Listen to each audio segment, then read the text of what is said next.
And I have the talented Eve Palguta. Yes. So Eve, let's do a little Instagram bio real quick. So we have ceramicist, owner of Two Face Ceramic Art Gallery, and you have classes, workshops. I listed workshops twice. Perfect. Courses, memberships.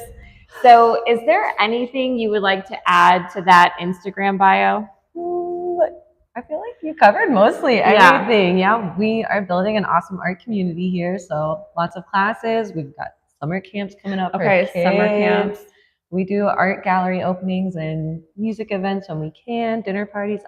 Oh, by the way, I saw the is it Shannon Darty, the skincare event? Yes. Yeah, I have a friend who works for her. No way. Yeah, this is like the perfect space for that company, I feel like. We just did a product launch for them like a few weeks ago, and then we just did one last week for Coco Kind. So cool.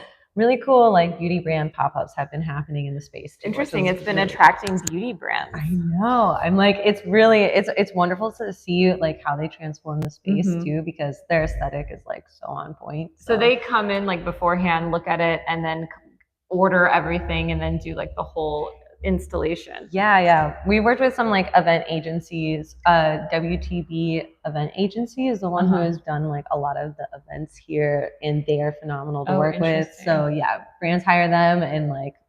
By the way, you are glowing. Oh my gosh. I'm loving the highlighter.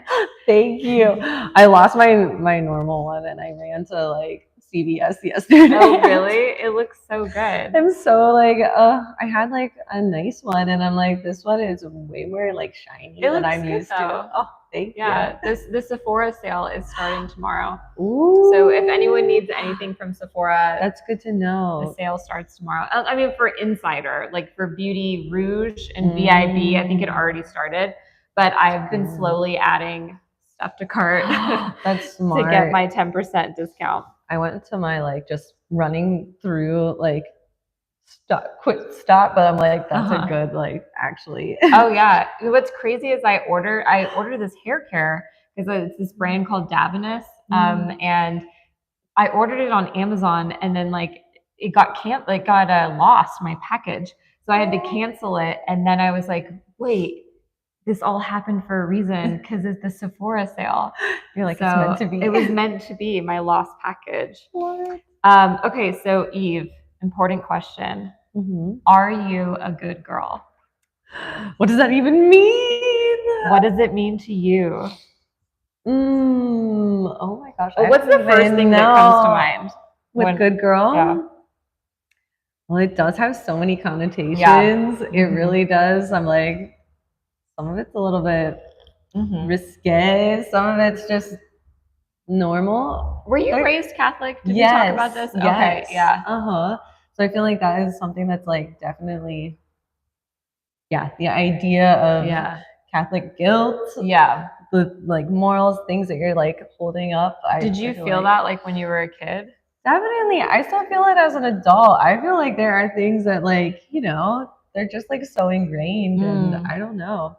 But I feel like not all of it is bad, but then some of it can be like too much. How Catholic were you growing up? What was the level of Catholicism? So I was homeschooled until high school, and so super religious family. Really? Yes. Like Catholic homeschool? Like how does that work? Honestly, yes. Really? But my family also, I don't think like necessarily originally pulled us out because of that. I'm the oldest, so my mom was like, you came home from preschool and were like, I'm not as beautiful as the other girls, and like I don't know if it was like bully kind of things, but she was just like, my daughter's not putting up with this crap. We're pulling her out of school. And I'm like, but we were also like really active. So I was like, we definitely knew homeschool kids who literally like didn't ever interact with other human beings, like other kids your age. But we pretty much left the house every day. So I felt like we were always doing different activities, co-ops, how many other classes. You? I know, a tribe. I'm the oldest of 4. So wow. Yeah, but honestly, in the homeschool community, that was like the smallest family. Really? People had like 10 kids. Where did you grow up? I grew up outside of Pittsburgh, so like very Catholic. that. Yes. Yeah, I have my Polish Catholic side of my family because I'm Catholic on both sides. Were you Catholic on both Yes. sides? Yeah. So the Polish people I have family who were from Pittsburgh. I'm Polish Pittsburgh, so Oh, yes. wow. I'm like, Okay, they're guys. probably. Do you know Polish Hill in Pittsburgh? I've never been. Yeah, my dad grew up in Ohio, but his cousins grew up in Pittsburgh. I bet they literally knew each other because there was like, it's called Polish Hill. All the Polish people in Pittsburgh live there. That Catholic church is the one that Logan and I got married in. So really? Yeah, I'm like, but my great grandmother was baptized there. So I'm like, wow. But the Polish community, like Catholic community there is like a thing. Did you guys like eat Polish food growing up? Yeah. Oh, wow. My grandma will make like halushki and I don't know, all of pierogies is a big one too, but I feel like those are the main Polish dishes that she would make. I feel like there's not really Polish food in Los Angeles. You know what? I'm trying to think if I've had any, even like kielbasi, like stuff like that. Like, I don't know if I've had any here. You know where I had good Polish food? In Williamsburg, because that was a Polish community like before, and there was like a little deli in Williamsburg where they had all the little Polish salad side, slaws and beets and everything. Oh my gosh! In Greenpoint, Greenpoint into like. Gosh, they had really good Polish food. Yeah. But there is one thing about Polish food that I don't think really meshes with like LA is that it's like the fatty peasant food. Like you want it because it's freezing outside and your bones are cold. Like you are just like frozen to the core. There's like a war going on. Yes. And it's like stripe and it's like cabbage and like dumplings made out of like flour and water. And so it is just like truly like I never have the urge to eat it here because it's always warm. I'm never like that freezing cold. So you know what's crazy? I crave sausage. Like I crave like sausage. I crave sauerkraut. I crave potatoes. I actually crave dumplings, but I eat a lot of like Asian dumplings. Yes. But I love a dumpling, and I think are you a salty girl or a sweet girl? I think now I'm more salty. I am so salty. I'm like, give me just like all of the salty foods, like what you just described. Like that is what I want to eat. Like, I just like love a good like bratwurst. Yes, absolutely. Okay, this is cool. Like, okay, so Palguta, that's Polish or what is that? It's actually Slovak. So my dad's side has a Slovak, and that's where that name comes from. But again, I feel like my mom's side is actually super Italian. Okay, because that's like I was getting that too. Yeah. But so her maiden name is De Pietrantonio. So it's like my cousin is Felice De Pietrantonio III. So like super like the Godfather. I know, like crazy. And his kids' names are like Vincenzo, stuff like that. I'm like everybody's like so Italian, which is That's amazing. Really fun thing. I love Italian food. That's my favorite. I love Italy in general. Yeah, my grandmother, in order to marry my grandfather, had to learn to cook all of the Italian food. She's Polish, so it was. Oh, really? What a controversy. I know. It really was like a big thing, but they had an insanely huge wedding because it was like both the entire Italian neighborhood and the Polish neighborhood came together. I think she said it was like a big communal event, like over 1,000 people there. What? Just like they bussed in the grandmas to cook all of the food for the whole thing. Like it was just in Pittsburgh? huge. Oh, it was outside the city, but still like close. But have you seen photos of that wedding? You know what? They just celebrated their 66th wedding anniversary literally this week. So talk about like I can't even imagine.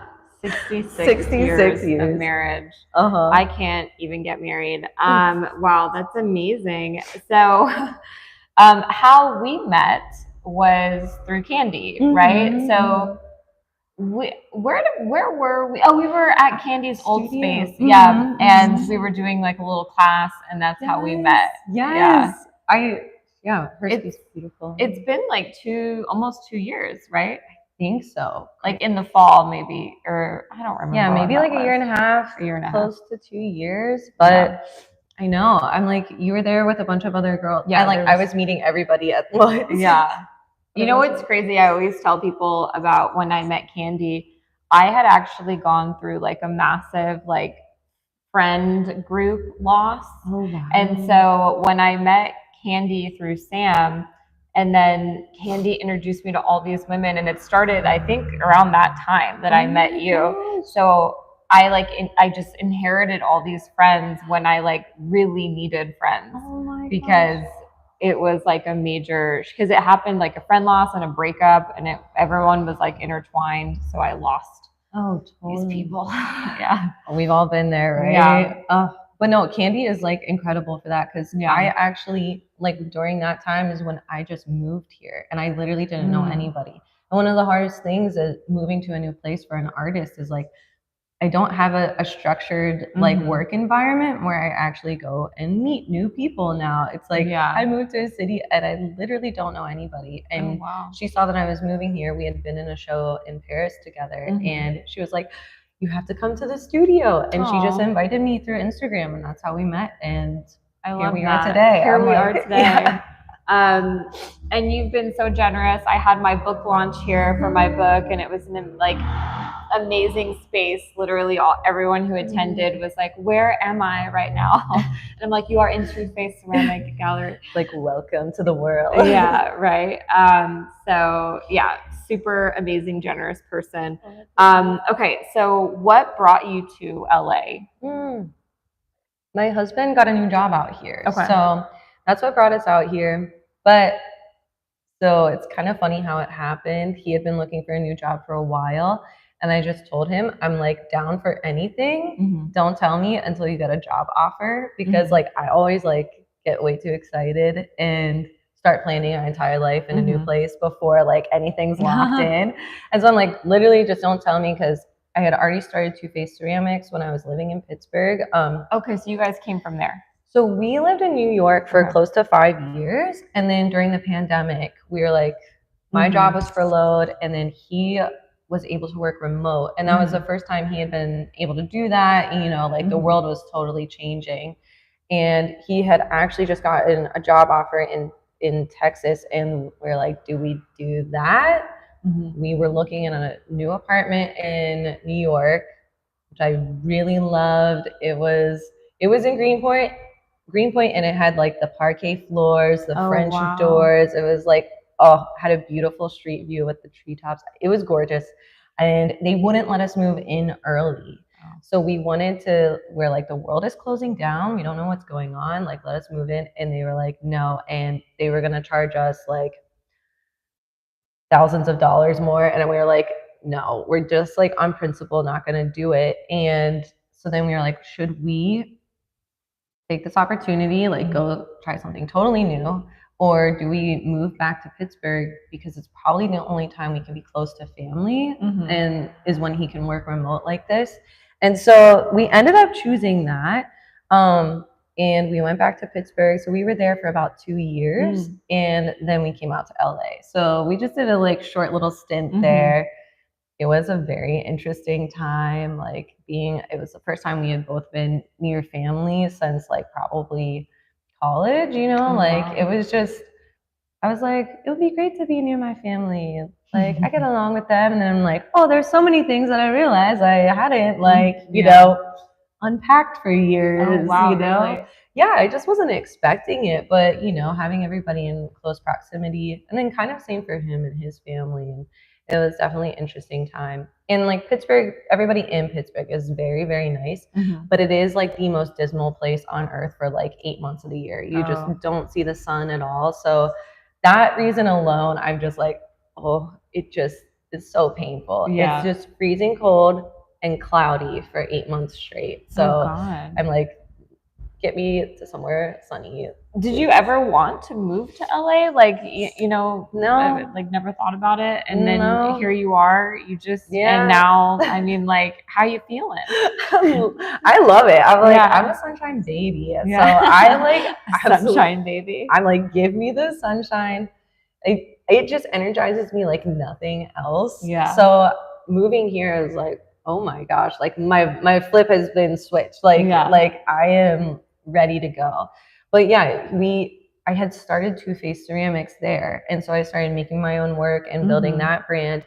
And a beautiful thing about the Pittsburgh community is they like really show up for creatives and artists. Like really? just I sold so much work there. People really like I would do just like a street market and people would buy easily like a $400 vase. Like Really? people just love to support the arts there, which I find here to be really different. I don't really think LA shows up like that, like financially. I think LA is a very like people like to wear their wealth. People like to buy things that show off their wealth. So it's just like a very different mindset, but it's also extremely saturated here. So yeah, that's what I was gonna say. There's like a lot of markets here. Yes, I'm like a lot of, but like even in general, just the responses, I'm like, people love the classes here, and that's been a huge hit. But selling artwork here is like a totally different. It's a very different scene than like what it is in Pittsburgh, which I was really not expecting at all. But interesting. Were you selling artwork in New York? No, I was working as an artist in New York. So I worked a lot of weird jobs in New York. Like I worked as a stone carver for a while. Oh, wow. Yeah. And then I'm like really odd artist jobs, like but I also worked as an artist for an interior design company. So I made all the artwork that went into their buildings, which interesting. I definitely learned a ton in that job. Just like what interior designers are looking for. Like this is where the money is at in art. Where is the money at in art? Well, I think designers, like people who are actually filling these homes, because the people who are really wealthy, like usually aren't going out and picking their own stuff. They're hiring a team to do it. So those are the people you want to work with because they're the people who are like not gonna blink an eye. They don't even look at the price tags. We had like people come in the other week and like didn't ask for a single price tag. They just went around and collected things from all of the shelves and put them on the table, and they're like, send us the bill. And then left, and they're like, we'll have people come pick it up later. And I'm like, wow, that's so fabulous. I wish I could get to that. Was that a designer or an owner? Like it's design, for a design firm, and there was just like 4 of them, and they just meandered through the space. It was like the wealthiest experience, and I was just like, wow, I would love that. Be like, my men will pick it up later, and just like waltz out. What were they wearing?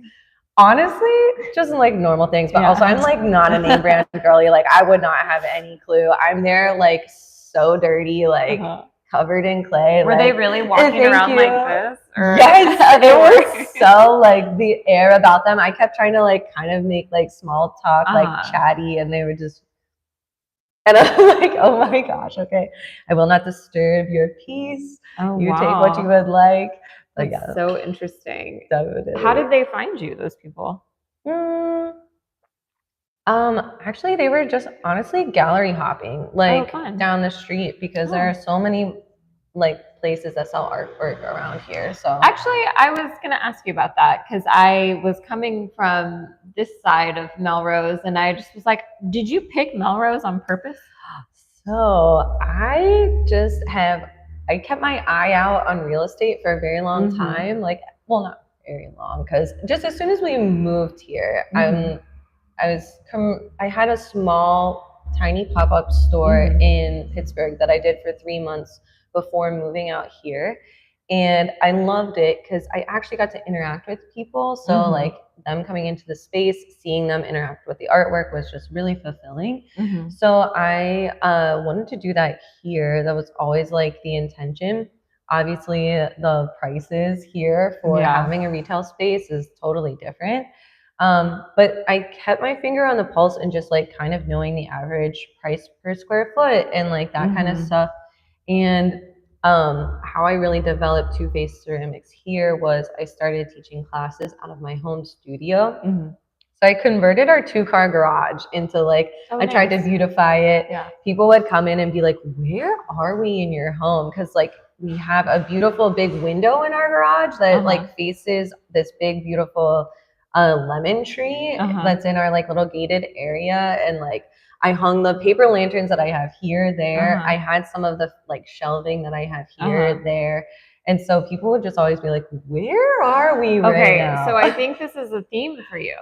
Where at whatever space you curate, people are going to walk in and say, where are we? Yes. And honestly, these original designs for the shelving here, I had I originally built them for my space in Pittsburgh. Oh, so interesting. they were there, and I do think if I had gone down a different path, interior design would have been really cool, because I really do love engaging a space, looking at it and be like, what is the intention of this space? How can we execute that well?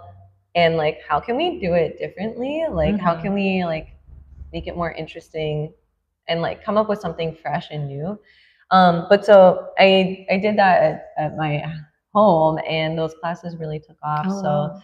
I ended up really needing help because they were booked, and there's just so much back end work with ceramic studio stuff. So it's not like you come in and make your piece and then I just put it in the kiln and it's ready. Like, you have to do that, but you also have to glaze it and then fire it again. And there's just so many ins and outs to all of those things. So I put out an ad for like for studio hire for help. And within 24 hours, I got like 200 job applications. And I was just like, okay, like there is obviously people are interested in doing this kind of work. But so I went through all the applications, and I ended up finding just like really incredible women who I wanted to work with. And I was like, I need to look at spaces again, because I can see I could build the team that could help me grow. And literally that day, I went and I was looking at spaces online again, and I saw this space, and the price per square foot was like 50% of what the average price per square foot is. And I'm like, the front, it looked different than it does now, obviously, but I just had the vision. I'm like, this will be a perfect gallery space. I'll build out a section in the middle for retail. I'll add the doors, and then I can build out the studio in the back. And I went and saw it that evening because the landlord got back to me right away.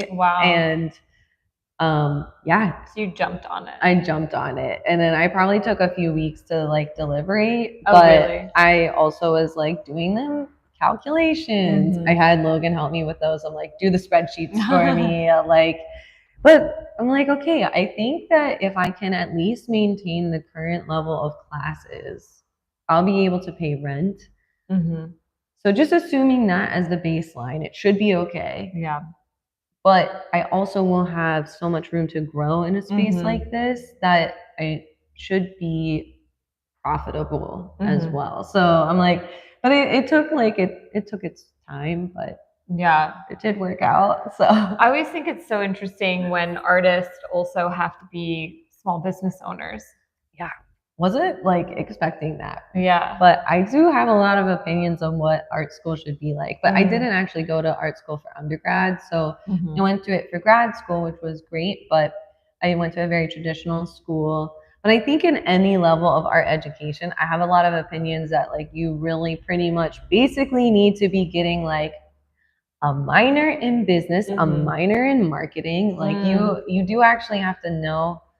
Somebody should teach you how to do classes and how to start an LLC. Like a lot of artists, you do function as your own like business. So learning about tax write-offs, learning about all these other things that are like really important that you just don't cover. Like, would be nice if those were. Do you feel like you were business savvy minded like before, like always, or do you feel like you just had to really like grow in that way?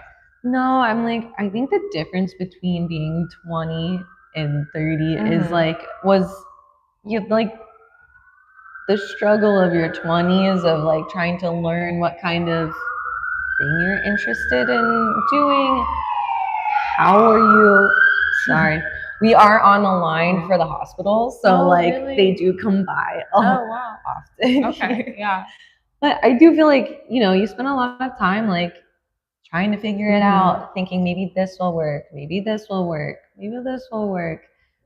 What do you actually enjoy doing? So like, I definitely never thought I would be like so businessy about it.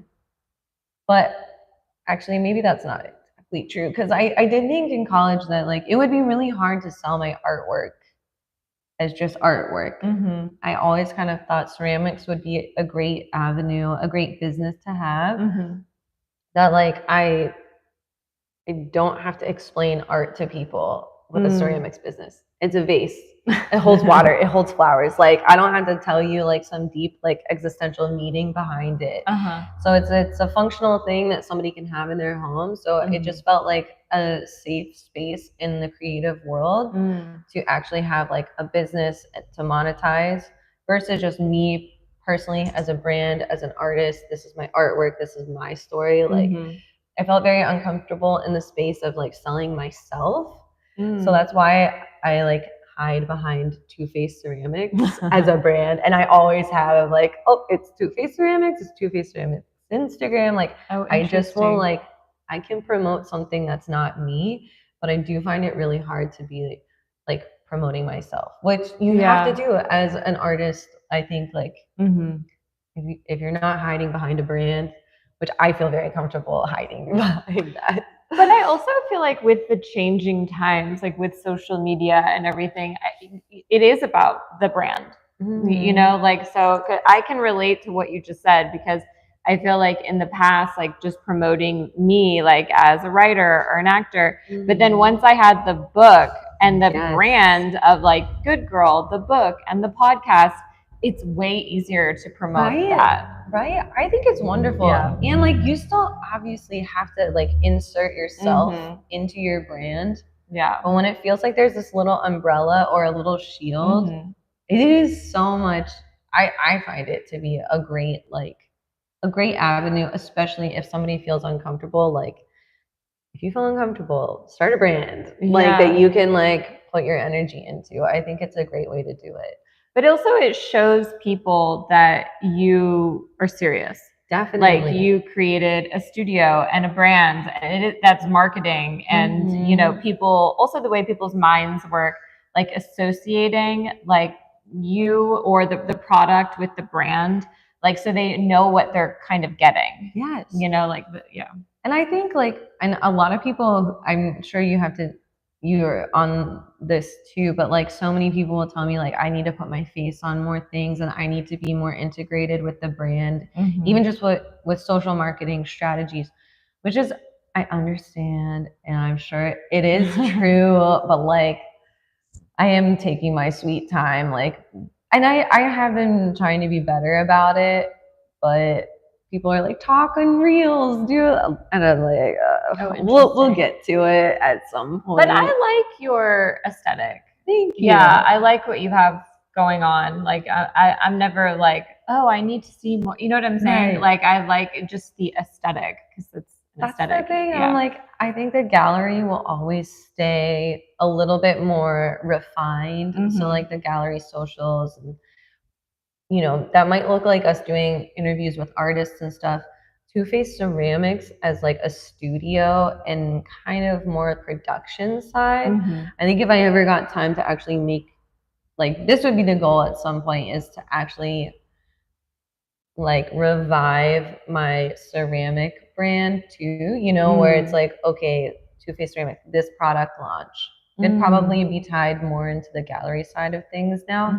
But even things like that, where like more of the artist, I'm like, you know, I think it'll be natural. But, and you have a lot going on, because you have to run the space and then also your own creative work, and you have a lot.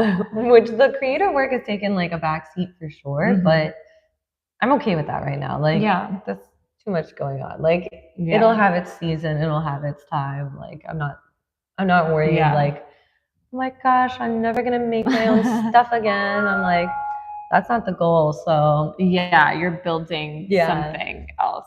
That's so exciting. Oh, thank you. It's such a great space. And you know, I think something, oh, by the way, these are really cute jeans. I just noticed them. Thank you. A little bling. I feel like something I really learned also through Candy, I feel like, is community. You know, like how important that is. And we all come and we all, you know, celebrate and gather and meet other people. And I feel like it's so nice that you have this space, and that, you know, for people to come and you have your openings and your artist talks, and, you know, just something for people to come and be around it, you know? So like offering that is just your space. Like, you know, like, that was one of the reasons why I really wanted a physical space Mhm. again. And like this is like, I mean, way bigger than what I had in Pittsburgh. Mhm. But even there, I met so many incredible girls, like, Mhm. or really business women Mhm. who were just so good at what they were doing and very interested in building community. Mhm.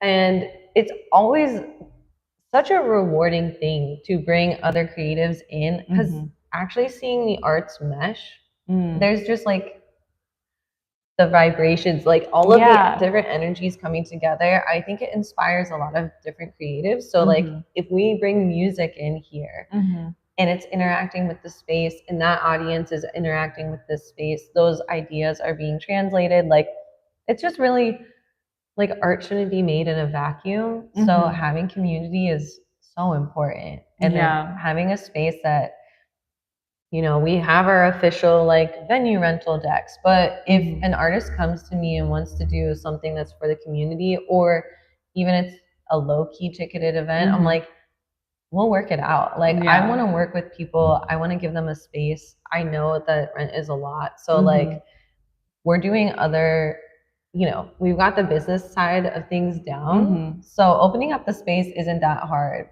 Like Yeah. if Also, I did a comedy show here. I did a Yes! stand-up comedy show here, and it was so cool. Like Oh my it just God. like worked, and that was really fun. And just to get people in, and like, you know, and because anytime someone comes in this space, they're like, I want to go back. Yes. In some Oh, capacity. thank Like, you. you know, if they're here for the stand-up show, they're like, let me like follow them on Instagram because I want to just be back here for something. Yes. Oh, that's great. Yeah. Oh, I actually went to the comedy show that they hosted Uh-huh. again. It's the their Instagram handle is the scene from Oh, Ghost, Ghost, the yeah. pottery scene Yeah. from Ghost. That is the Yeah. Instagram handle.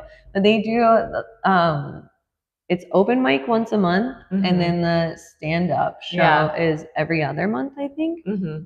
But they did it last night. Oh, And okay. so I finally went because Yeah. I haven't been to one of them yet Yeah. because I've been so dead Yeah. and so exhausted. And they're Sunday nights, and I'm like, I'm so sorry. I haven't made it to one, but last night, like, finally had a proper weekend, and like, okay, let's actually go to the show.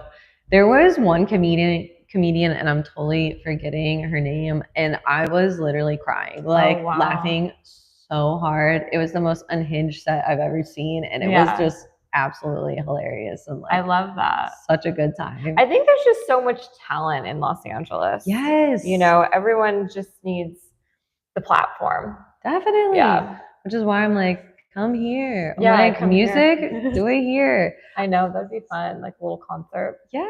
I keep saying like all I do is work and I'm always here. So Yeah. I just want to bring everything that I wish I got to I go know, do right? So you never have to leave. here. So yeah, I love exactly.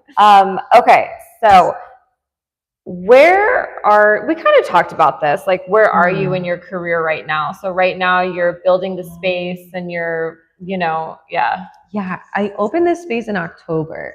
So I guess we're coming up maybe on 6 months. I can't count. I'm like, however, we're close. But like, I am so excited to like celebrate the 1 year anniversary of opening here. And then I also just cannot wait to see where we are next year. Yeah. Like, because we're in like the like beta phase of everything, like testing everything out. Every single event, every single month, I am learning something new. Every single show that we do here with artwork that we're selling, we're learning something new. And I'm like, just like dialing everything, like we're in like the tester phase of everything, which is a really exciting place to be because it kind of feels like the sky's the limit, but it also it's like our capacity is at it. I know. You know, like I do like everything, but I also have an awesome gallery manager who has so much help. We have a lot of incredible members here who also help a lot. I have several different studio helpers, like people who just it really is a little nucleus. I feel that. Yeah. of incredible people who are already helping. But I'm like, it'll be so cool just to see where it grows.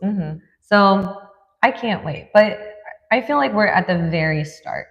Like I look at some of these other successful art galleries or businesses, and they've been around for 10 years and they have just such an established name, and I'm like, that's gonna be us. 10 years. Who's your person that you look up to? You know what? I'm gonna say Tapan. I always say their name wrong. Tapan Gallery. I'm like, well, I'm butchering that. I'm sorry. It's that way? But yeah, they are honestly, they're actually really close by, which I didn't know when I like signed this lease, which back to like picking Melrose, literally didn't even realize like how iconic Melrose Ave is. So iconic. I'm like, this is me, of course. I'm like, oh, the space is perfect. And then everything else just really kept solidifying that. Yeah. And like, there are so many other art galleries and showrooms, and I didn't even know that. It is the avenue for this. It's perfect. It's perfect. And like, even really baby steps, like I don't even have proper signage yet. And I'm working with an artist now, and he's going to be hand painting all of our signs. I noticed the sticker on the door. I know. I've got like a little, like literally like printed on a piece of plastic. Oh, but you have this right here. You have I do have it on the window, but like the sign on my building has like the fin that goes up and like the neon at the top and like across the whole top. And I'm like, I don't even have proper signage yet, but like by the end of April, I will. And I'm like, it's another little milestone. Yeah. But I'm like, we're at such like the baby phase of everything, which is, again, so exciting. But like, I can't wait to see like a year from now. Hopefully I have somebody who's like managing events in the space, having somebody who's like managing like classes and programming. A social media manager, things like this that would just be so lovely. But yeah, I'm like, it's very exciting, but it's all so new for sure. I just think it's so incredible that you just like went out there and you did this. Like you made this, like you made all this happen, you know, like it's you. It's really kind of crazy. I like don't really like think of it that much. My sister came out for like the grand opening of the space, and she helped me a lot. And she just kept saying like the day out, she's like, Eve, you're opening a motherfucking gallery in LA, like one of the biggest cities. Like you're like, do you realize what you're doing? I'm like, no. I'm like, in my mind, it's still my garage, and like we're just hustling, and like that's kind of what it still feels like, but. Maybe it's just because it's so tender and so close to me. I'm like, but it's just my little space. But it is like kind of crazy. On Melrose Avenue. I know. Like you could be anywhere, but you're like in the game. Of like, you know, you've got skin in the game. I really in the game. I've got big girl red of like, oh, I know, right? Oh man. I mean, I'm proud of you. It's not easy to go out there and do this, and you're doing it and doing it well. Thank you know, you so much. Okay. What is your relationship to money? Oh, relationship to money. I just think I'll always have the mentality of starving artist because I lived that for so long. So I feel like, and it is kind of like comical. Logan and I are both like extremely frugal people. Just I think from different experiences in life, but we are like the nest egg, like save everything. Like we won't be like comically cheap about stuff, which is like for better or for worse a lot of the times. And sometimes it'll just be like, we have the money, just like, let's just do what we want. We don't always have to like penny pinch everything. But like I would say like naturally we are like the ultimate savers. But that's good. I definitely do enjoy spending like but it is this weird like sometimes I'll be like, I just deserve it. Like I worked hard. Like, ooh, I like booked some good things this month and like I earned this money. I'm gonna treat myself. But even those things are like I feel like still not like extravagant or anything like that. Like we only have one car right now and it's like a beat up old Ford Ranger truck from 2003. And I love that thing to death. It is my art truck, my baby. It fits everything perfectly. It has like a little cab on the back for when I do art markets or when I need to pick up clay. And like, he has talked to me so many times about us getting a second car. And it's like, okay, we could do this or this or this. And I'm like, no, I just don't even want, like, we don't need one. Like, they have car service to work. Like, he doesn't need one. I don't need one. So we settled on motorcycles. But I don't even ride mine because mine is like a cheap. Wait, you have motorcycles? Yes.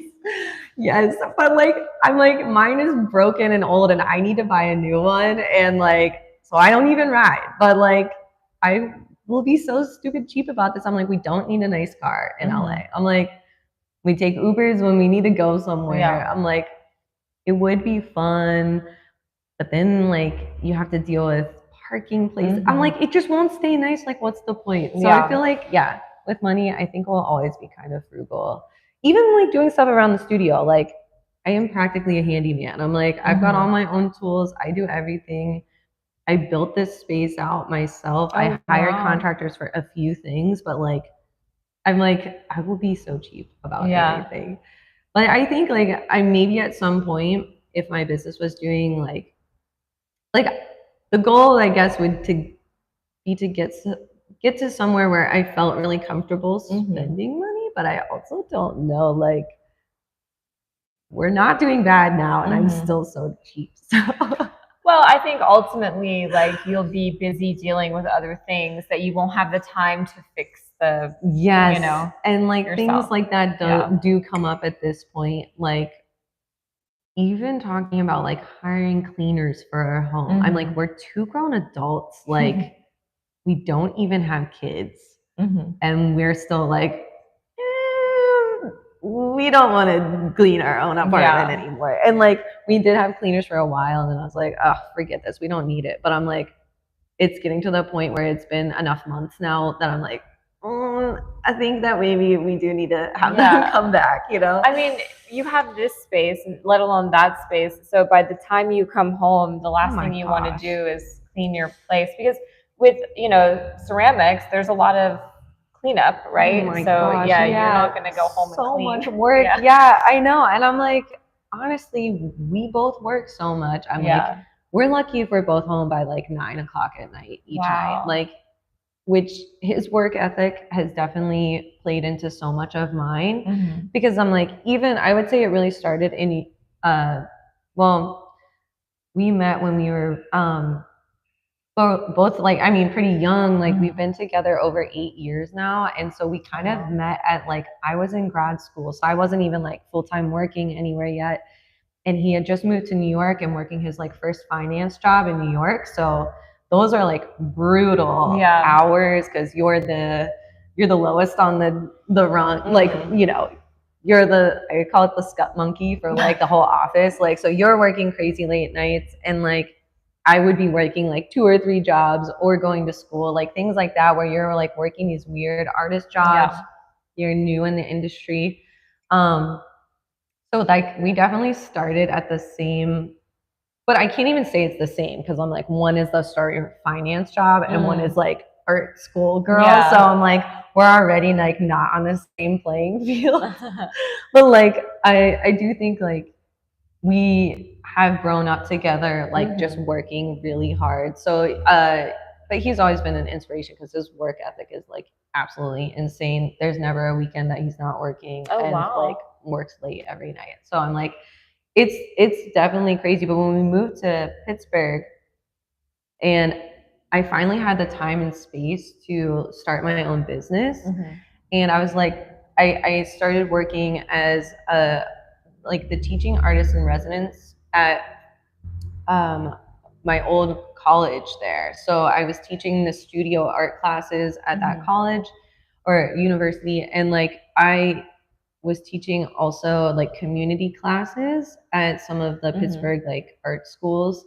So I had my teaching job, and then I'm like, I also was getting all of the back payment for all of the months of like furloughed pay from like when everything was shut down for COVID. So I'm like, and the cost of living there is like nothing. So wow. I'm like, I had the time and the space to start a new business. Yeah. And so I started it then, but I would have never been able to start it in New York because we wouldn't have the time or the space.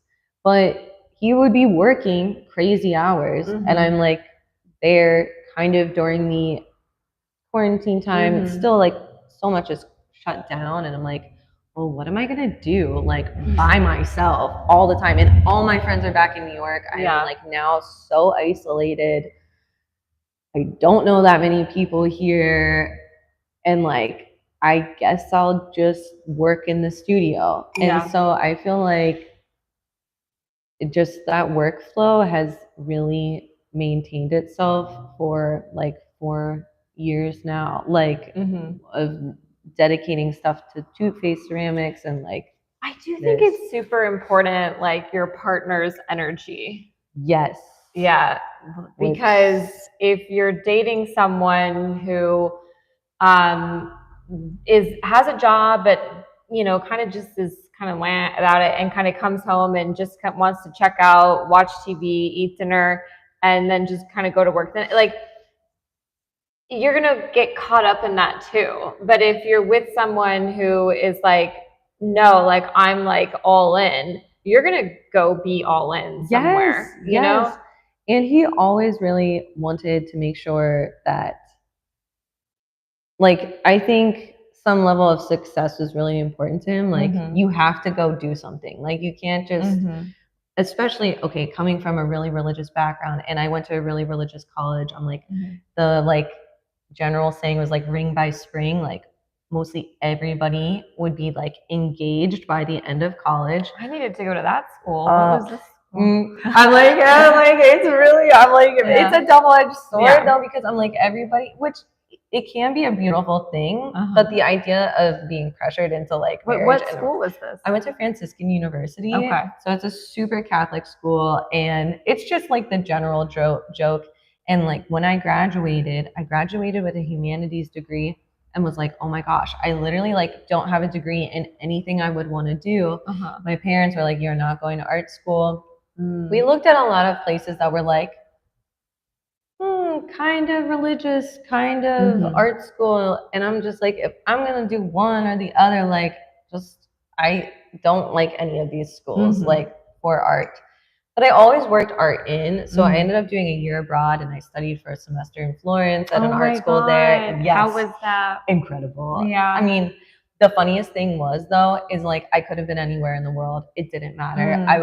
I walked from my apartment to the studio every day. Like it was just that. Like, oh really? I mean, I was in Florence, but like it was my first chance of being fully immersed in making art. And so that was like my thing. So I mean, which everybody else there too was like that. But I lived behind oh my gosh, one of the famous museums there. Literally like the wall outside my bedroom window was the back of that museum. And I literally never went in once, which is horrible, like so bad. But like again, I was just like, oh. Which I've gone back to Florence since then and I love Florence. I love Florence too. I just had a dream about it the other day. I'm like, really? I need to go back. Yeah. It would be beautiful. I went for like a day and it was raining. Oh no. And I went with Sam and Medallion. Yes. And we were staying in Tuscany. We just like popped into Florence for the day. And it was like one of those, like, it just blew my mind. I wasn't expecting it. I was like, this place is magical. It is. This place is absolutely magical. Ugh. It's like, it's a medieval city, and they don't allow cars. The only cars that are in there are like, just, I think you have to be a resident or like delivery trucks and stuff. So like, it's mostly foot traffic. Like you're mostly walking everywhere, and it's just a totally beautiful, like a wild experience. It has everything. It has food, wine, culture, fashion, architecture, art. Like it's kind of sexy. It's like so sexy. Yeah, there's like so many different things. Oh yeah, I think it's beautiful. And you do have to go back in the sunlight because the light there too is just interesting. Oh yeah, because it's near incredible. Tuscany. Because we stayed in Tuscany. We were only like an hour and 15 minutes away from Florence, but the light, like, yeah, it is. It's a romantic place. it's for so sure. romantic. I've never been to Venice. Ooh, I've been to Venice. Yeah. I think it was only one time, but actually maybe twice. But I can't say it was like, wow, which just sounds terrible, but like Florence beats out Venice in my opinion. People either like, that's the opinion I get on Venice. I'm like, oh, I've never been, and usually people kind of react like that, or people love it. They're kind of like the same thing with I would Milan. go for like the art fairs or the carnival or something like that, which we were there during the carnival like one time, and it is like that's fun. But I also feel like maybe I was there too young and also not long enough. Like spending a week in Venice, I'm sure you'd have like a very different experience. Yeah, you know, I just like want to go with like a lover. Yeah, like I just like take me in a boat in a gondola. Yeah, I think I watched this movie on Netflix. I don't know, it was on there, but it was this woman who like goes to Venice, and I think she like is engaged like back home, but then she meets this man, and then they like have this affair, and like I just was like, I need the name of this movie. Like, I love me a romantic. Yeah, it was like from 2000. Like I'll have to look it up, but it was something in Venice. Like, but I was just like, I'm obsessed with this idea of like finding a lover in Venice, like because I think they were like staring at the same piece of art or something. Oh my gosh! And they just like had their meet cute. They had their moment. Cute. Yeah. Wait, when you went to Italy, like you were there for a while. Did you have any?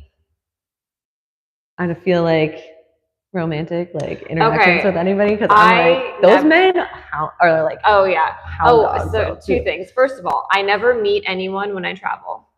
I've never even kissed a man. Actually, no, this time I kissed a man because I was like, I need to do it because I've never done it, and so I just kissed him. But yeah, that's the first thing. I never. I'm so surprised right now. Yeah, and then I will say, we were in Rome one day and it was so hot, and I had this t-shirt without a bra, and then I had this like crochet like poncho over it, but then it was so hot I had to take the crochet poncho off, and I was just walking around in this like cream t-shirt with no bra, and the men in Rome, they did this thing that when I was walking by, they would go and like lick their lips. Like it was like a thing. Yeah. Oh my gosh. Yeah. That is like, that's what I like. Yeah. Not once, not twice, but like it was all the men. It was multiple, like licking the lips. Yeah. Oh my gosh. And I was like, okay, I gotta put my shirt back on. But I was like sweating. I was like, why am I wearing? I just like packed incorrectly. Oh my gosh. But that's so funny. Yeah. But anyway, I love Italy, and one day I'll find a lover somewhere on my travels.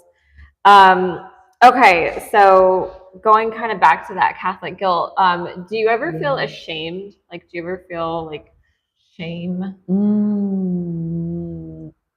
I feel like, is it private shame, public shame? Like, there's so many different shames and levels of intensity.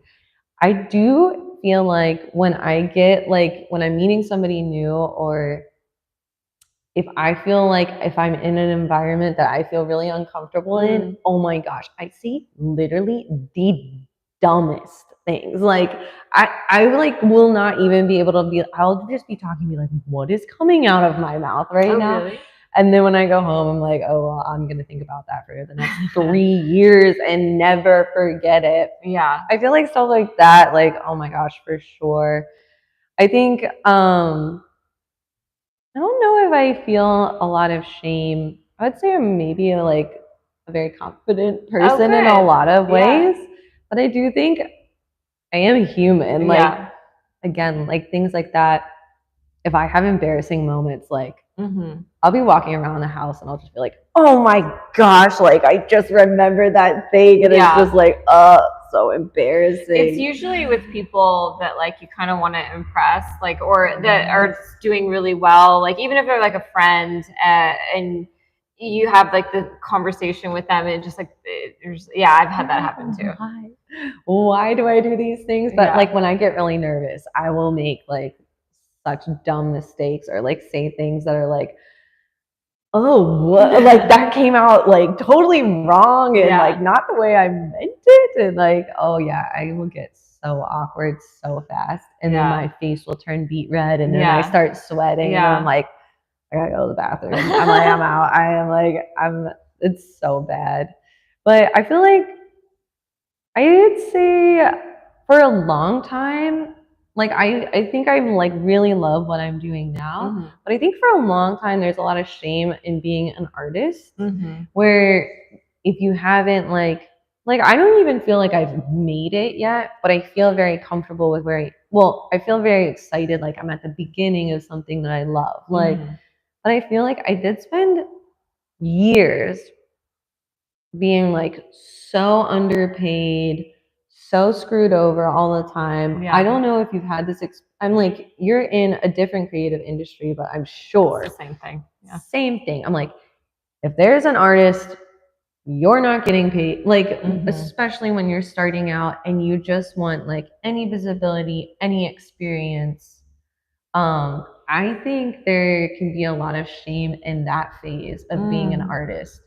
And it sadly takes like years, I think, to move beyond that. Because if you're not making money in your craft, sometimes it feels like, can I even call myself an artist? 100%. Like, I'm not even like the last time I sold a piece or the last time I did this or that. Like, you have your own, I think, your own goalposts for these things. But like, I know for a very long time, I was literally like in grad school for art and be like, I'm not an artist. I can't even say I'm an artist. But like, or if people are like, oh, you're an artist, like, what do you do? Like, but that would feel like so much pressure because I'm like, okay, maybe my portfolio or website isn't up yet, or I'm not like famous on social media, or like things like that, where I feel like there's a lot of shame when you're working towards your goals. Yeah. And like, I experienced that for years. I honestly feel like maybe the most fulfilled I ever had in my work literally this year and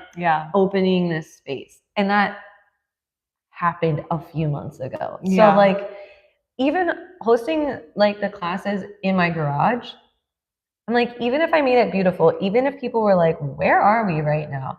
It's still a residential place. It still is my garage. And it still is like some level of embarrassing. Like, I was making really good money. I'm selling out classes. Yeah. But it's still in my home. Like, I feel like even that, there's some level of shame. There's like I feel embarrassed about what I'm doing to some degree.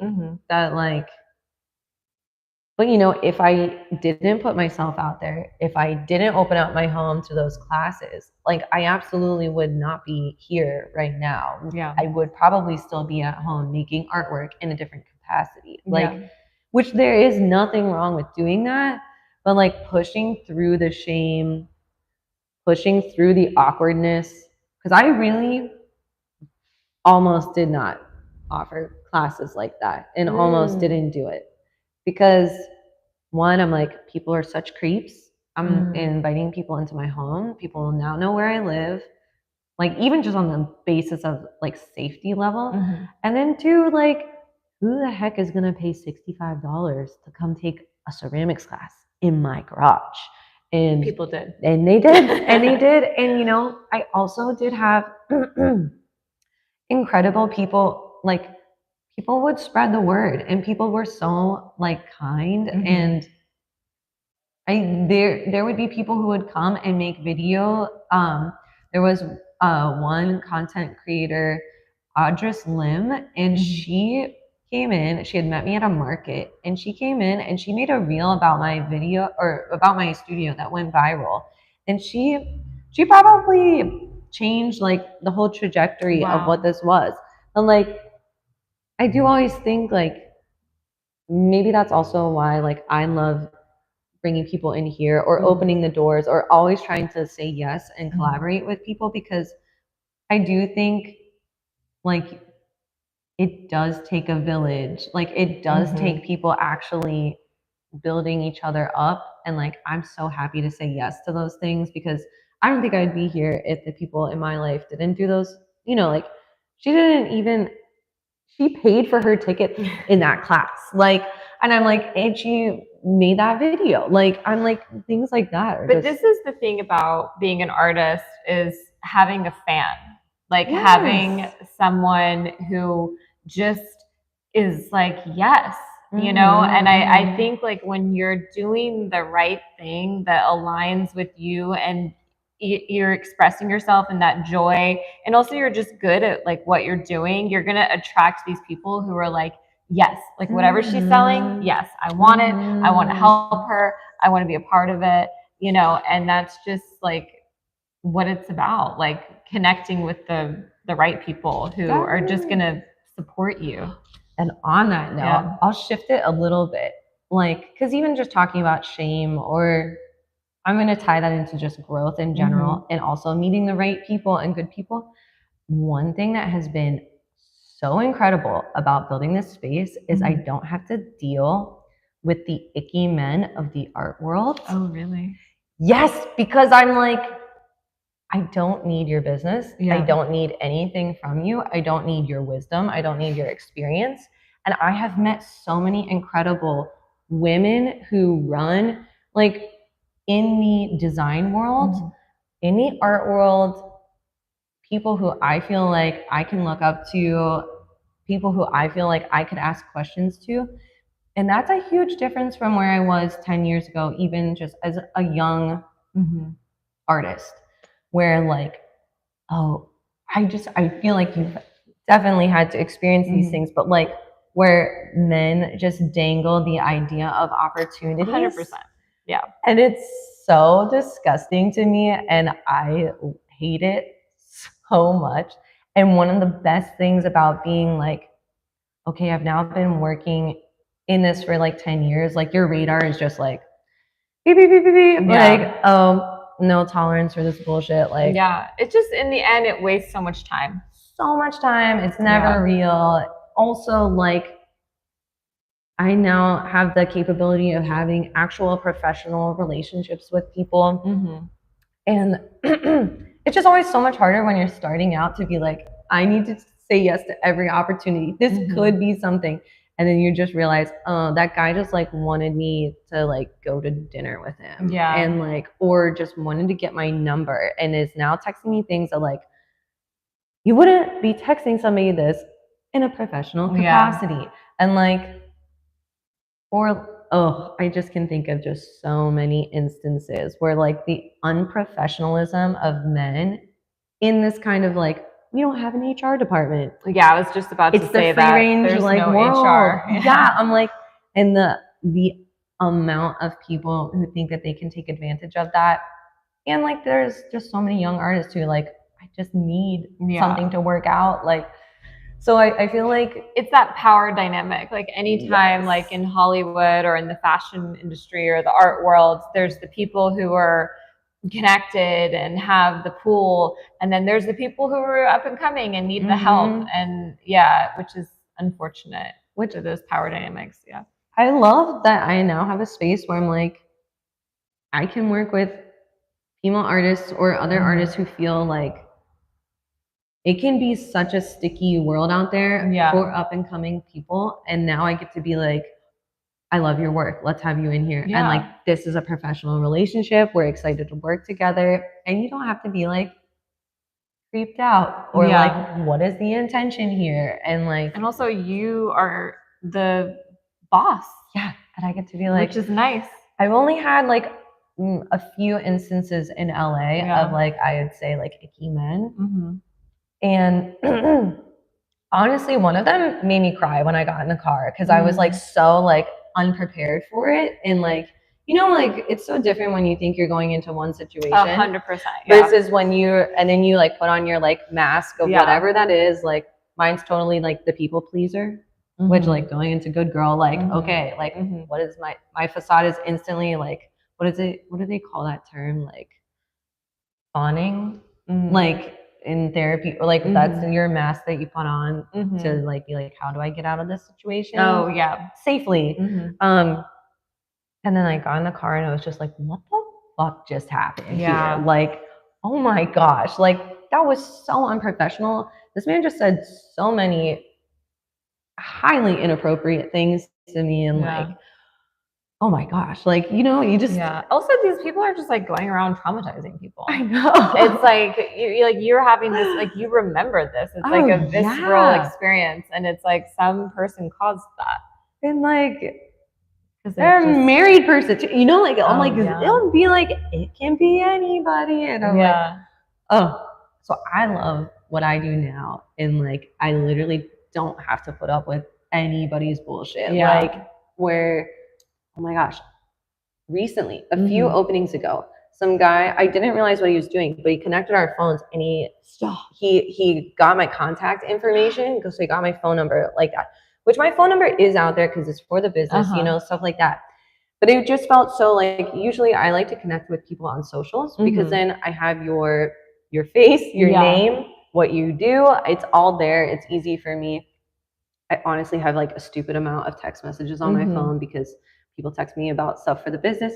But he got my contact like that and then proceeded to text me the most like, it's the kind of bullshit stuff that I hate, where it's like, how did classes go today? And I'm like, literally, fuck off. Like, I didn't give you my number. You're not allowed to text me like this. And he was somebody who was like, I run this business and I want to do collaborations together. And I let him text me probably 6 times without me responding because I'm like, dude, like, no.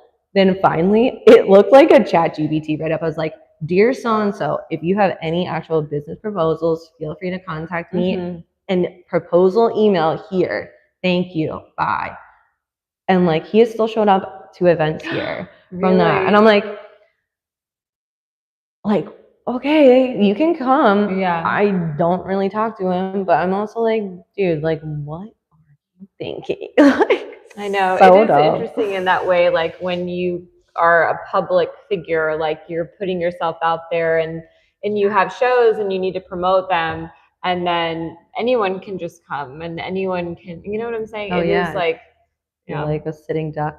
I'm like, just here. I know, like, you know where to find me. I know, like, and I'm like, we're in the aquarium, like, like the big picture window. People are like walking by staring at us. Okay, so I was going to ask you, what has dating been like, but you've been married for how long? I've been married over 4 years. Okay, 4 years. We've been together over 8 now. So it'll be 9 this year. 9. So you haven't dated since the beginning of time? Yeah, I'm like, it's been so long. So I never did any of the apps, which is like so funny because like, I think, well, I don't even know if there's any other kind of dating that really happens. I mean, people still meet each other. They do. I'm like, I don't know. I'm like, my only like insight into the dating world are my younger sisters. And how's it going for them? Well, one is gay and she has a girlfriend. So great for her. Did she good for the gays. Online? She, I think, met through friends. Okay. Yeah, she's a friend of a friend. So I'm so happy for her. This is her first, like, I'd say maybe, well, it's not her first technical girlfriend, but it is like the longest long-term. I think maybe the longest relationship so far. But she's like, I feel like I do actually need to talk to her more about it because it is like still relatively new, but I think great for her so far. And then my other sister, she has not like properly dated in a very long time, but she is definitely like, she'll know too. Like she'll say this herself. I like say very picky, but in a good way, but also like will lose interest fast. Yeah. I feel like that's how I am now. Yeah. You're like, when you know, you're like, thank you, next. Yeah. Oh, this guy's cute, but okay, maybe this or that. Like, I give people like 3 strikes, you're out. You know, like once I see. What would a strike be? Oh, like, I'm curious because I always like to know these things from the outsider. Well, I mean, Someone canceled on me last night on a date. Ooh, Yeah. like last minute, like were you already 3 dressed hours to go? before. Okay, But it was like a ticketed event. a ticketed And event? I bought the tickets. The heck? Yeah. You're like, I spent money. Yeah. What? Yeah. So that's a strike. What date? Like how far That into was the talking? third date. Third date. Did they have a valid reason, or were you like, was your bullshit like I mean, detector I going guess they off? had a valid reason for them, but it was what best suited them and their needs, and not me Not or my time. respecting. Yeah. So to me, that's a strike. Oh yeah. Oh Yeah. yeah.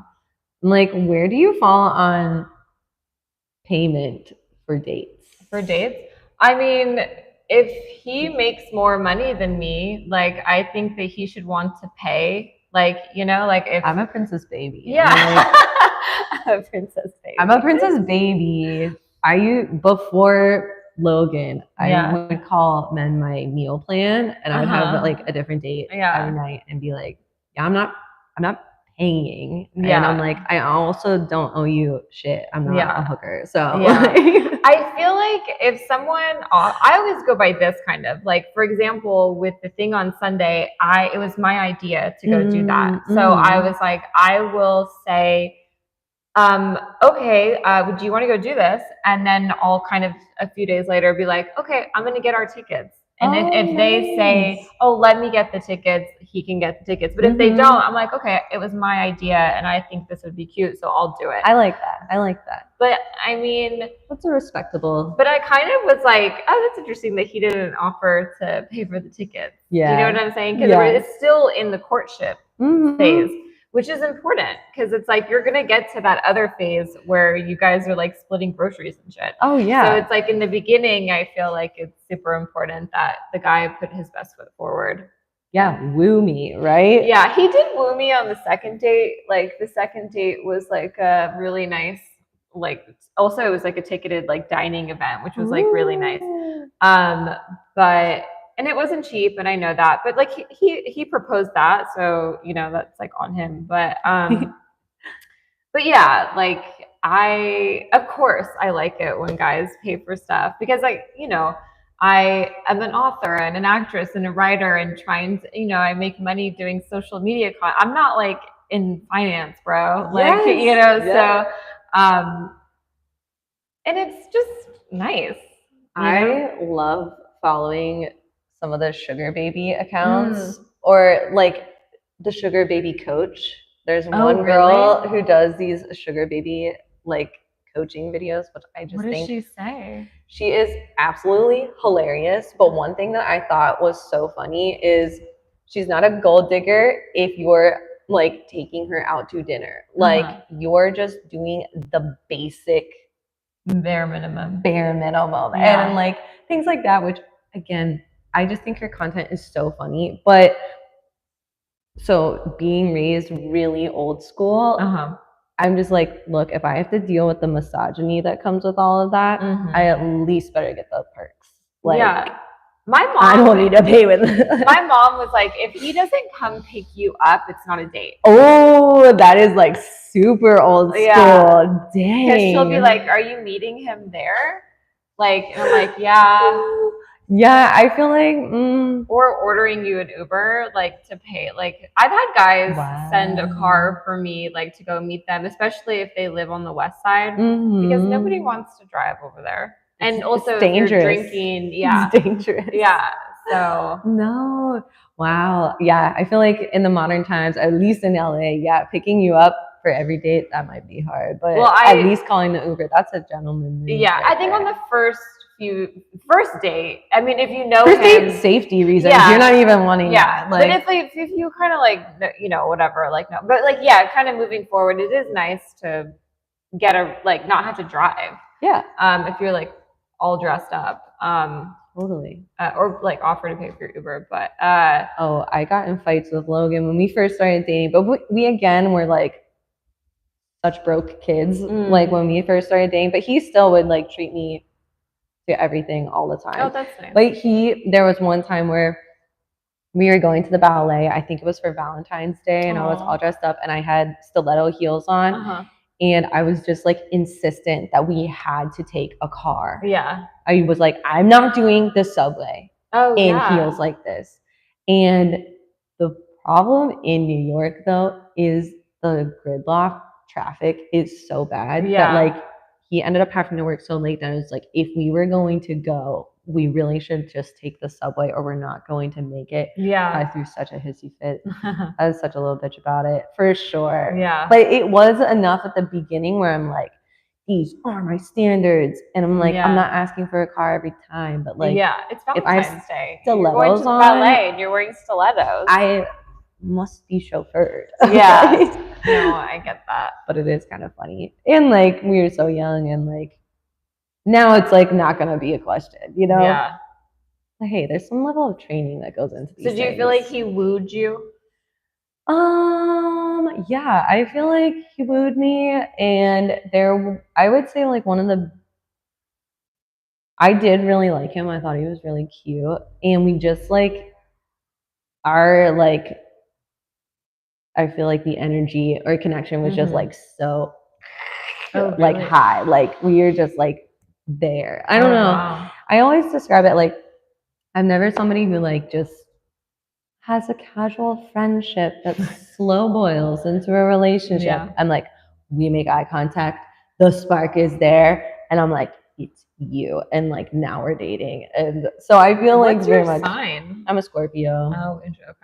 But I'm very much like, which always weirds me out that they're a water sign because I feel so fiery. Oh, yeah, I thought they were fire. I know, but technically a water sign. But I don't know what my other signs are, but there's got to be some fire in there.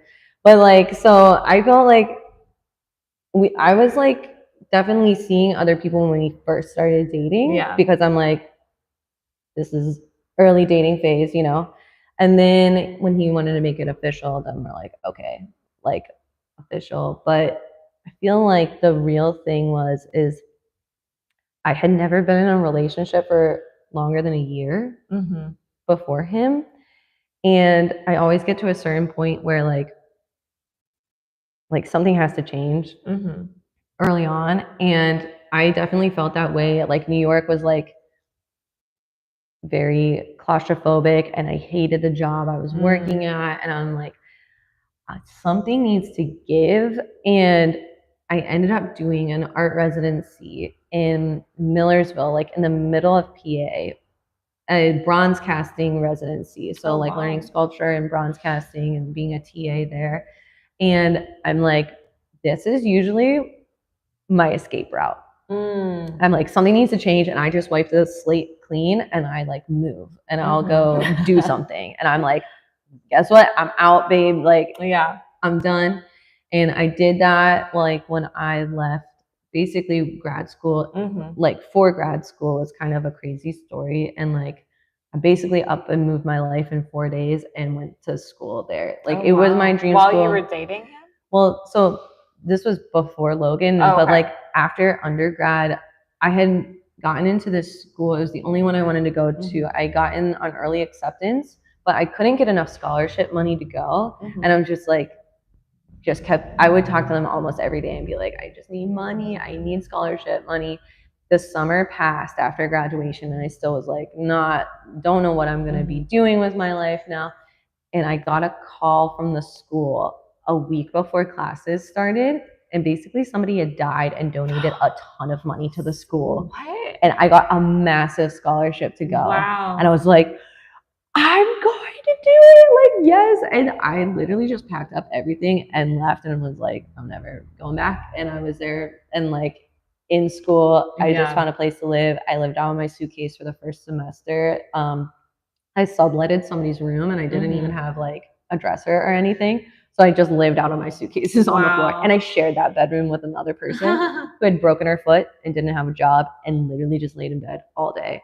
And she would wake me up at 9 a.m. on the weekends and be like, when are you going to leave the room? And I'd be like, you're literally here 24/7. Wow. Like, let me sleep in. But yeah, that's crazy.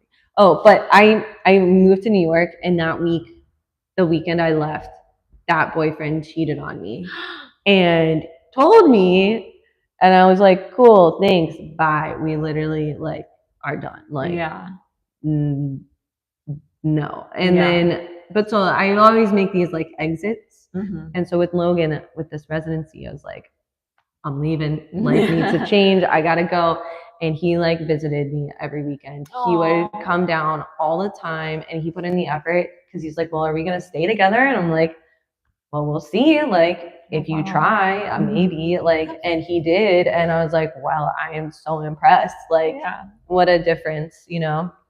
He would take the train in or the bus and come and see me like all the time. And then I would do vice versa. Mhm. But I wouldn't have done that if he didn't put that effort in first, for Yeah. sure. Like, but so like things like that, which are just, I feel like the wooing, but like Yeah. a long time of those kind Well, of that things. was like he really wanted to make sure it kept going. Yes. Yeah. Which I'm like, sometimes when the ball's in somebody's court like that, like maybe we've already been together a year and a half. Yeah.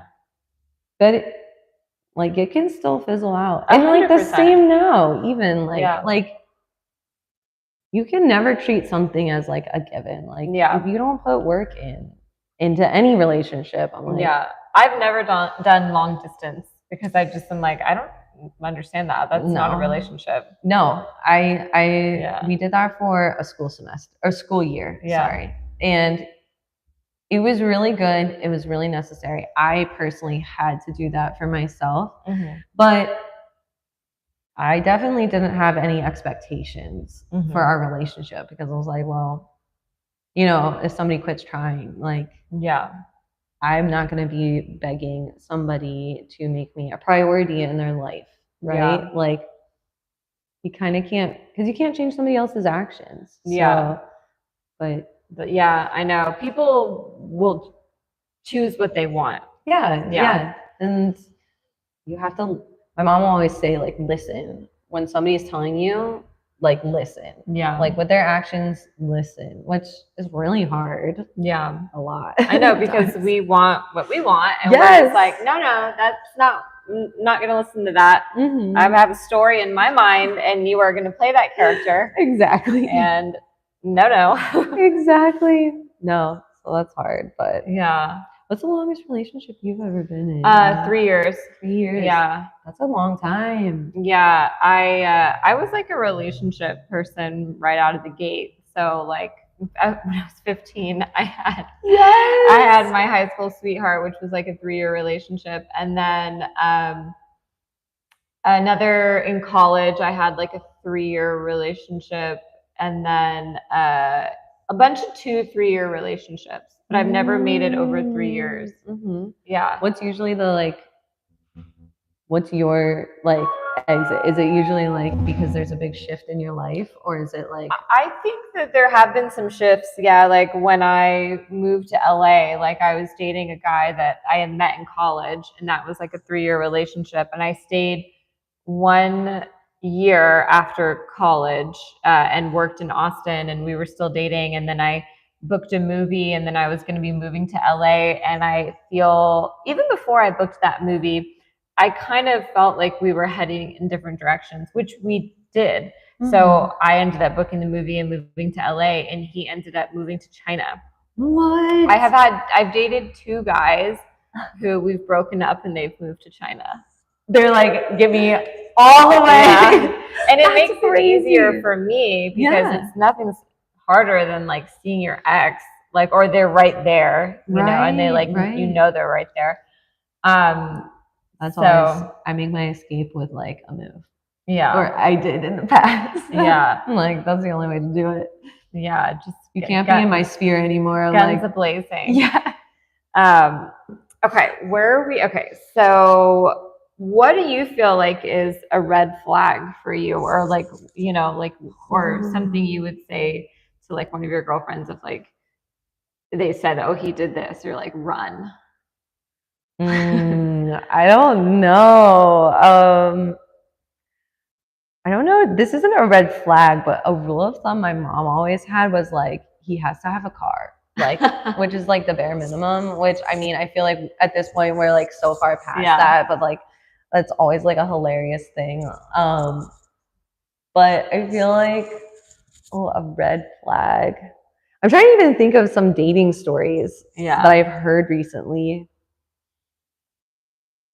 Oh, We can circle back. I know. I'm like, I'm not even thinking of anything good. Yeah. Wait, will you answer this for me then? I'm like, what's a good red flag? I feel like a red flag. I think for me, like the love bombing, like if I feel like they're making too many promises, like right up front, and I'm like, I just met you, you just met me. Like there was a guy I was dating over New Year's who, like my mom was in town, and he was like, I think it was like our second date, and he was like, I'd love to meet your mom, or I like said something that we were gonna go to Greece for my birthday. He was like, well, what do I have to do to get invited on that trip? And like he was like, you can go to the club, I'll just hang out with your mom. And like I just was like, it felt like he was kind of nerdy, so he could have just been nerdy, but in my mind it felt like love bombing. It felt like he was like telling me these things to get me excited, and it actually made me like you just don't say that, like you don't know me. Oh, and like and he had a daughter, and he made a comment about my dress that I was wearing for New Year's Eve, and he was like, my daughter would love that dress. Like her mother wasn't really a girly girl, and you're a girly girl, and I feel like she would really like you. Oh. And I was like, we do not need to be like, having mommy. Yeah, I was like, we do not need to have this conversation. Oh my gosh. There were so many red flags. No. Yeah. Oh no. I do think one thing, I did have one ex who literally like everything would be compared to another ex. Oh no. But like in like such insidious ways where it's like, oh, you do this, or you look like this, or this or that. Yeah. And it wasn't until after him that I was like, oh, like I should never be with somebody who talks about their exes like that, or just like anybody, like somebody who talks about other people like constantly. I think is just like that's tiring. Like, and also that will definitely rub off on you. Like it'll make you self-conscious about 100%. Things. Like you'll start to be like thinking about what other people are thinking about you like nonstop. And I think that's like a real big no, which Logan is great. Like, I don't think he's like, like that was one thing I really liked about him. Cause like, obviously he came after that guy, but like literally never was ever like judgmental like that about things. And also he never ever tells me what to wear. Oh, that's nice. Or like, that's like a little inappropriate or this or that. He'll always be like, get dressed up crazy, do what you want. And I'm like, so that was one thing that I was like, I had exes who would be like, that's too short, like go and change. Stop. I would be like, you go and leave. Yes. So I'm like, maybe that's a red flag. 100%. Yeah. No, I love that he tells you to get dressed up crazy. You know, he's like, the more the merrier. He knows I love it. So yeah. Like, okay. That's so nice. I love that. Okay. What is something you struggle with? Just out of everything in general. Ooh, I am definitely like time management is really difficult. Like, oh my gosh. Like everybody will joke, like Joan and Candy will joke, like I just have alarms that go all day long. Because if I don't set an alarm, it will be really difficult for me to remember something. And so then I will just snooze it until I do it. Yeah. But usually if I'm here, I can't get like 2 minutes of one continuous thing without like some sort of interruption, this or that. So then I will snooze things for 2 hours, which to everybody's like so funny. I feel bad for them, but I'm just like, sorry guys, I'm sorry. I'm sorry. I literally cannot turn this off. This is my process. Yes. And it's like I feel like such a headache for people here. And I'm like, I'm really sorry. So that's a big struggle for sure. Yeah, you could get an Apple Watch, and it could just like I don't know if they do that. That would be convenient. Yeah, I don't feel like you're an Apple Watch person. No, I'm so dirty all the time. I'm like usually never even wearing my rings. I think you're like too cool for Apple Watch. I do think I would hate because like I do just get like I can't have my like I just get constant like it's email, text, call, email like. So I think it would drive me insane if I had your arms. I'm already like. Okay, what are you wanting more of in life right now? More of in life. free time. Yeah. What would you do? Oh my gosh. Literally just sit in the sun. Yeah. Do nothing. Quietness. Peace and quietness. Also seeing friends. That would be nice. Like Yeah. I finally have just started having weekends like off again. And this weekend I actually left my computer at the studio. So I was like completely off. And I was like, okay, obviously that was stupid because today was like way too overwhelming, had way too much to do. Like I cannot actually like have that time off like that, but it would be really nice to have some more free time. Yeah. But to go to happy hour. Oh my gosh, I wish. Like that would be so much fun. That would be such a blast. But yeah, someday. You don't get happy hour, do you? No, it stinks. Yeah. But hopefully it's one day. Change. Yeah. One day you'll be able to go to happy hour. That's what we want for you.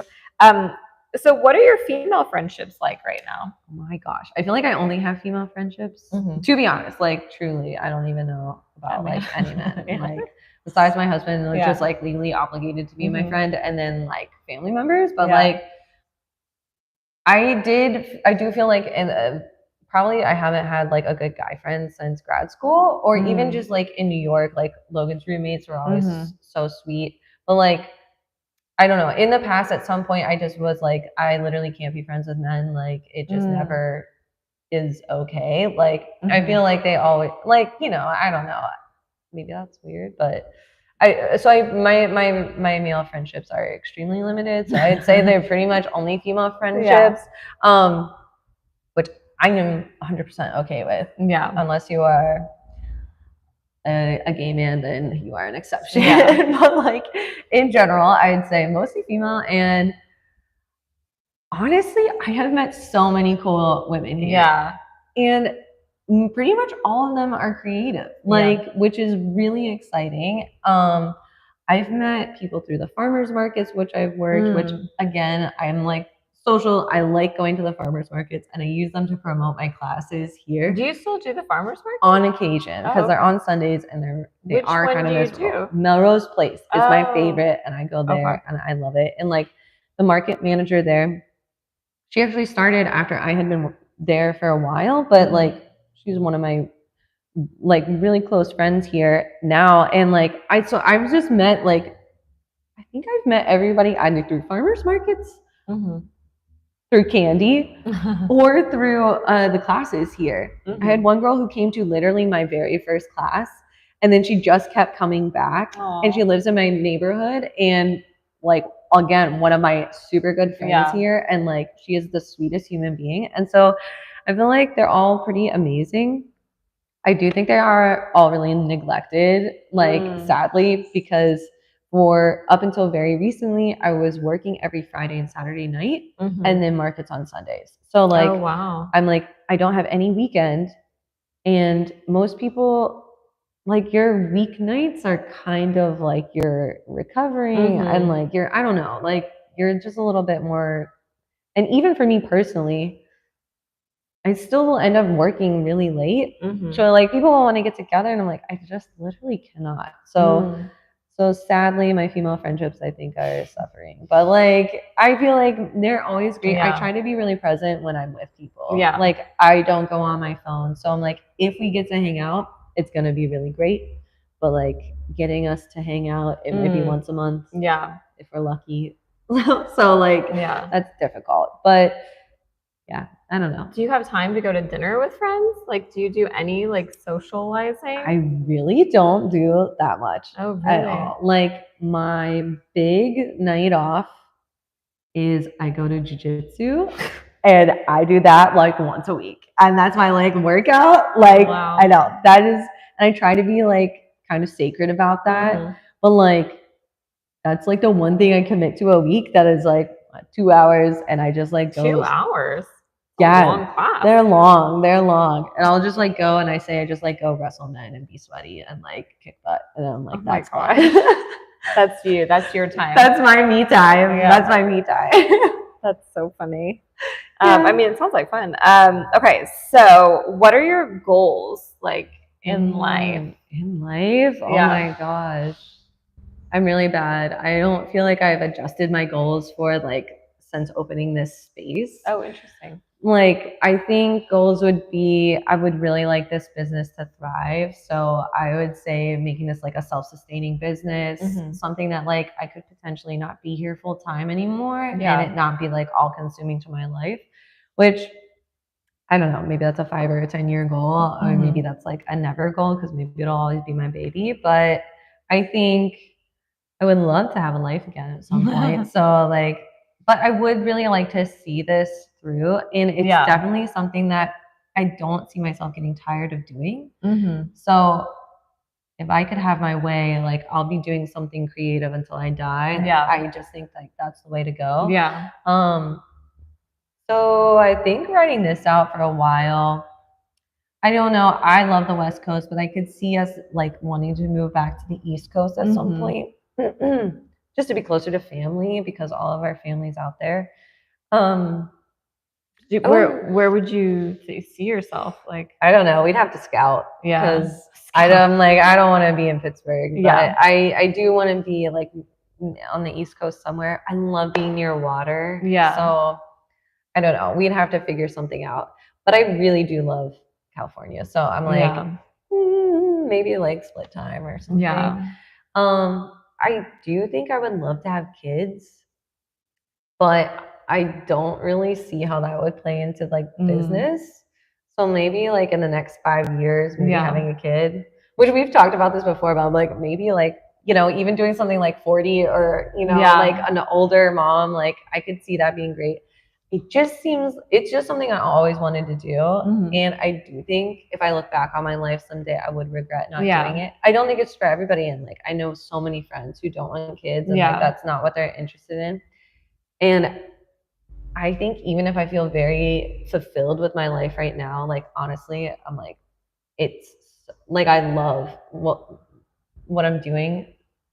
I do think that would be one that I would regret as a person looking back on their life. So someday, maybe. Yeah, I know that's hard. Like when you have your business and your career and you know you're passionate about it, but then it's like, you know, time goes by. Like and if you don't make the time for that other thing, it won't happen. Yeah. You know? So I'm like, that's one. But that's a like later Eve problem. Yeah. I'm not like dealing with that one now. Yeah, I'm dealing with that now because I'm 40. I'll be 40 in August, and so I'm like, I don't even have a boyfriend. So I'm like, okay, like, would you ever like, I don't know, would you ever be like, I'm down to just be a single mom? Oh, 100%. Yeah, I just have to be able to afford to be a single mom. That's fair. Yeah. Hey, that takes a few drinks at a bar. No, I'm kidding. Yeah, I know. I mean, go find a sperm donor or something. Right. You're like taking donations here. Yeah. But I meant like to raise the child, to be able to raise the child on my own. Totally. Yeah, like that. You know, I think if I had financial independence and I could just afford to be a single mom, I totally would do it. I don't need a man. Get that. Yeah. I'm like, something that just popped up recently on my feed is like foster kids, like foster youth of LA or something like that. And I've always thought fostering would be like incredible because like you just hear so many sad stories. And I'm like, I can at least, you know, I don't know if I'm like would be the best parent, but like I could at least give you like a safe place to stay and like some like care and attention. And I'm like, I don't know. I feel like that would be really awesome to do someday. Yeah. But again, it takes like, well, for me, it would be the time. I literally don't have any time for that at the moment. But like, again, someday, but it also takes, like the financial, like the space, stability, you know, in LA, like, you know, I'm like, right now, I'm just trying to house myself. I can't house my chihuahua. Like, that's all we can afford. Yes. No, I totally get it. Oh my gosh. But, okay, just a few more things. Any regrets? Ooh, regrets. Oh my gosh, yes, I have so many. Not so many. I just have a few. But like, I would say my biggest regrets in life are major life decisions that I feel like I let other people make for me. And that has been always my like sticking point. And that's the thing where I'm like with kids. That's why I'm like, I think I really need to do that because I think I would really regret it if I didn't. Yeah. Because again, things like where I went to college was a huge regret of mine for a very long time. And it was a decision that I didn't really feel like was my 100% my own. Yeah. Because I just felt like what I studied really, and it really kept me from being in the arts, like and doing jobs that I wanted to do because I didn't have the skill set when I graduated to do anything that I wanted to do, which is all at this point, I think maybe worked out exactly how it was supposed to. But I was very bitter about that for a very long time. Another huge regret was both my family and Logan's family are both really traditional and were absolutely opposed to us living together before we were married. Oh, wow. Yes. And that was one that like we ended up, that for me was a huge thing. And he really was like, we have to respect this. And I admired that for a few years. And then I was like, this is such a waste of freaking money. Like we live in New York. This is so dumb. Why are we doing this? And I did end up like squatting in his apartment for a year, which I get really embarrassed thinking about that. Oh, funny. Where I'm like, I like literally squatted and his roommates, like he had roommates and stuff there. And like, oh my gosh, I'm so embarrassed when I think about like, I literally just freeloaded at their place for probably over a year or something like that. And I'm like, but I was just like, like didn't want to move. I was trying to convince him to move with me somewhere. But your parents didn't know about that, obviously. Well, like they kind of did. And I was like, I'm just waiting till I'm looking for a place, which I kind of was. But I was like, it was so difficult. And but that was a huge regret of mine is that we didn't like properly really like live together because it was just he was working insane finance hours. I'm working multiple jobs. Like the time that we would spend going in between each other's apartments is like time we could just spend together. The stress of planning those things was like so much and like it could have just been easy. But it really did come down to like the idea of like letting somebody else make these decisions for us when we would have known what was like right and healthy for us. Why did we not do that? And like a few other things like that. But like I would say just like big decisions that I felt like I let other people decide for me have been the biggest regret. Well, no more. And I'm like, no more. No more. She's calling the shots. Okay. Is there something you want to manifest right now? Like something you want to like call into existence? Like, you know, like oh, I'm going to do a really specific one. Oh, good. I want to do a collaboration with Seth Rogen really badly. Oh, interesting. Okay. Because he's here and he does pottery and he has a whole like pottery brand and line. And I'm like, come here, teach a masterclass, have a pop-up. Well, you've got a physical store. Medallion knows him. The heck? Look at us manifesting this right now. Because she did a TV show with him. No way. Oh my gosh. Well, I need to ask her. Yeah.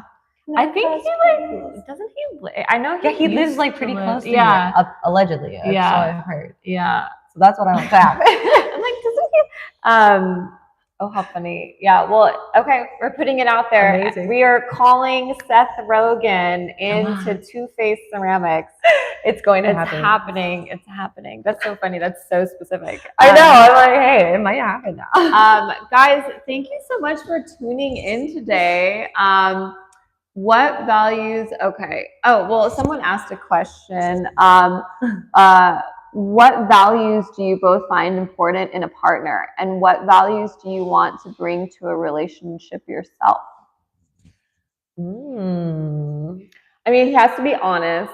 He has to, you know, like he has to value. Well, I mean, I think also for me, I would like a family. So like valuing family. Honesty, like also I feel like for me, like managing finances, like money, like if I'm going to marry someone, like I feel like I have to feel like they're not going to do a pyramid scheme or something.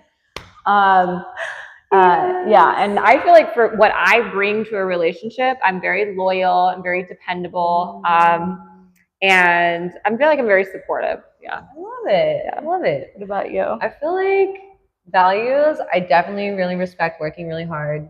I feel like truth is fundamental. Like, Yeah.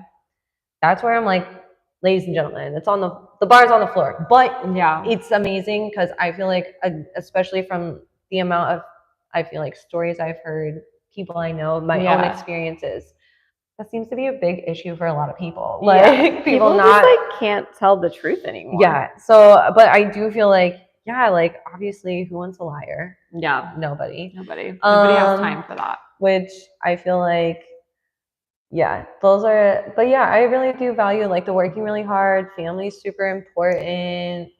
Being honest. There's some other values I'm trying to think of.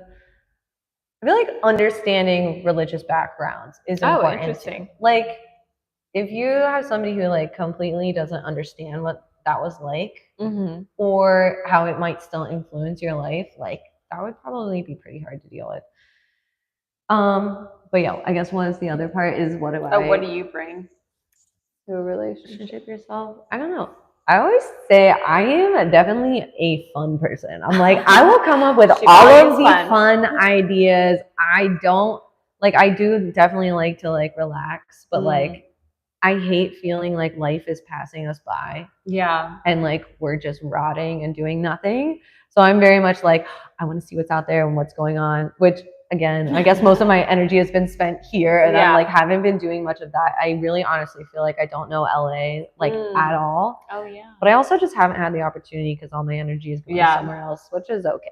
It's like when you were in Florence, you were just going from there, you didn't go to the museum. Yes, I'm like, this is why I'm like, I need some years in LA where I'm actually going to be here to enjoy LA. When you leave, you'll come back and go on vacation and enjoy it. Yes, like Florence, exactly. Yeah.